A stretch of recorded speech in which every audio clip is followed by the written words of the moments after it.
Good evening friends.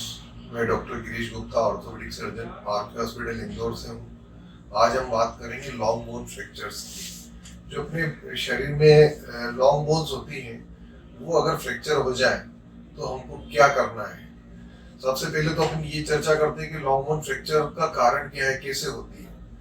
तो कोई भी एक्सीडेंट, हाई वेलोसिटी ट्रॉमा या कोई गिरना, जैसे कि स्लिप होके गिरना, उससे लॉन्ग बोन फ्रैक्चर्स हो सकती है। लॉन्ग बोन फ्रैक्चर्स में ह्यूमरस, जो आर्म की जो बोन होती है, फोर आर्म की जो बोन होती है, इसको रेडियस अल्ना बोलते हैं। फीमर जो थाई की बोन होती है, टिबिया फ्यूला जो लेग की बोन होती है, ये लॉन्ग बोन्स में आती है। तो कभी भी कोई हाई वेलोसिटी ट्रॉमा से ये अगर ब्रेक हो जाती है या फिर गिरने से ब्रेक हो जाती है, तो इसको तुरंत ही जो है हमको हॉस्पिटलाइज करना होता है पेशेंट को। एक नॉर्मल सपोर्ट देके, जैसे क्रेमर वायर है, थामस है, या फिर कोई एक लकड़ी का सपोर्ट भी हम दे सकते हैं ताकि वो हिले नहीं। फ्रैक्चर जो टूटी हुई बोन है उसको मूवमेंट ना हो, उसको तुरंत हॉस्पिटलाइज किया जाए। उसके बाद उसका जो है सर्जरी प्लान करके एज अर्ली एज पॉसिबल अगर उसकी सर्जरी हो जाती है तो ये सबसे बढ़िया बात होती है, क्योंकि फ्रेश ट्रामा बहुत अच्छा अपनी जगह पे आता है, रिड्यूस होता है। अगर जितना अपन लेट करते हैं उतना इंटरनल ब्लीडिंग होता है, स्वेलिंग बढ़ती है और उसको अपनी जगह पे बिठाने में दिक्कत भी आती है ऑर्थोपेडिक सर्जन्स को। तो दोस्तों, ऐसी स्थिति में तुरंत पेशेंट को हॉस्पिटलाइज करके, और अगर पेशेंट फिट हो तो तुरंत ऑपरेशन भी तुरंत ही होना चाहिए। जितनी जल्दी ऑपरेशन होगा उतनी जल्दी पेशेंट खड़ा होगा, चलने लगेगा, मोबिलाइज होगा, उसका बेड रेस्ट वाला जो टाइम है कम हो जाएगा, तो दूसरे कॉम्प्लिकेशन से भी वो बच जाएगा।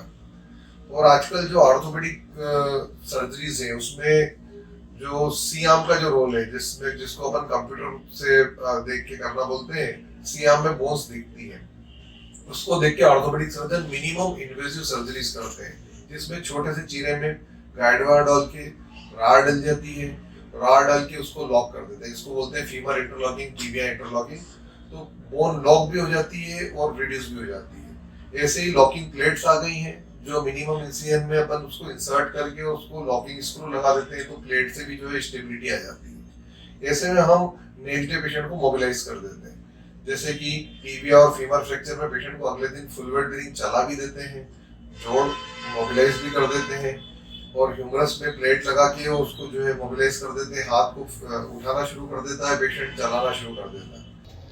हेलो फ्रेंड्स, मैं आरके हॉस्पिटल से फिजियोथेरेपी डिपार्टमेंट से डॉक्टर संगीता कौशल बोल रही हूँ। जिस तरह सर ने बताया कि फ्रैक्चर केसेस में के बाद फिजियोथेरेपी का एक अहम रोल होता है आफ्टर सर्जरी, है ना। जब भी कोई फ्रैक्चर केसेस आता है उसकी सर्जरी के बाद फिजियोथेरेपी की जाती है। फिजियोथेरेपी में हम उनको प्रॉपर वॉकिंग कराते हैं, है ना, सारी स्ट्रेंथनिंग एक्सरसाइज कराते हैं, कैसे उनको नॉर्मल लाइफ में लेकर आना है, वो सारा रिहेबिलिटेशन का वर्क फिजियोथेरेपी में आता है। डिपेंड करता है कौन सी सर्जरी हुई है, जिस तरह की सर्जरी होती है उसके अकॉर्डिंग एक्सरसाइज की जाती है।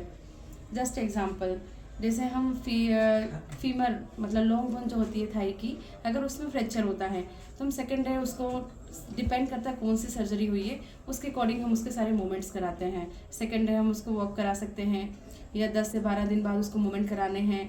और फिजियोथेरेपी डिपार्टमेंट्स के अकॉर्डिंग एक्सरसाइज के कुछ इक्विपमेंट होते हैं, जैसे CPM होता है।